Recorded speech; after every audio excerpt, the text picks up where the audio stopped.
श्री राम जय जय राम, श्री राम जय जय राम।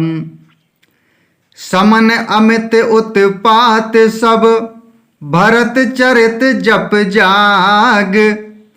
कलियघ खल अब गुण कथन, ते जल मल बग काग।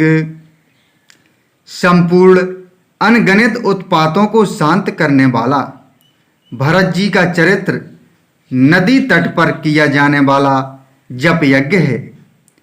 कलयुग के पापों और दुष्टों के अवगुणों के जो वर्णन हैं, वे ही इस नदी के जल का कीचड़ और बगुले कौए हैं। कीरत सरित चहूर तुरूरी, समय सुहावनी पावनी भूरी।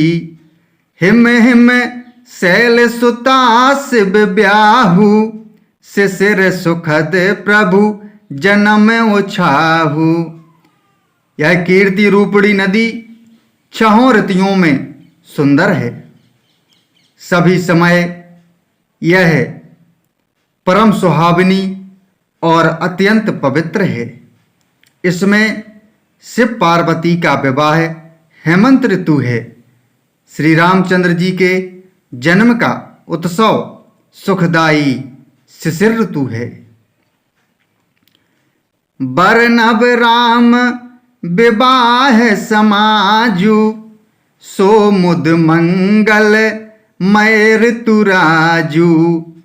ग्रीसम दुसह राम बन गबनु, पंथ कथा खर आतप पवनु। श्री रामचंद्र जी के विवाह समाज का वर्णन ही आनंद मंगलमय ऋतुराज बसंत है। श्री राम जी का वनगमन दुसह ग्रीष्म ऋतु है और मार्ग की कथा ही कड़ी धूप और लू है।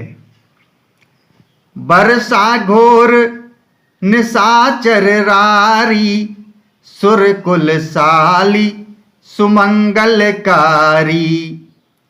राम राज सुख विनय बड़ाई, बिसद सुखद सोई शरद सुहाई। राक्षसों के साथ घोर युद्ध ही वर्षा ऋतु है, जो देवकुल रूपी धान के लिए सुंदर कल्याण करने वाली है। श्री रामचंद्र जी के राज्यकाल का जो सुख, विनम्रता और बड़ाई है, वही निर्मल सुख देने वाली सुहावनी शरद ऋतु है। सती शिरोमणि सिय गुण गाथा, सोई गुण अमल अनुपम पाथा। भरत स्वभाव सुशीतलताई, सदा एक रस बरनी न जाई। सती शिरोमणि श्री सीता जी के गुणों की जो कथा है, वही इस जल का निर्मल और अनुपम गुण है। श्री भरत जी का स्वभाव इस नदी की सुंदर शीतलता है, जो सदा एक सी रहती है और जिसका वर्णन नहीं किया जा सकता। अवलोकनी बोलनी मिलने, प्रीति परस परहास। भायप भली चहु बंधु की, जल माधुरी सुबास। श्री राम जय जय राम, श्री राम जय जय राम।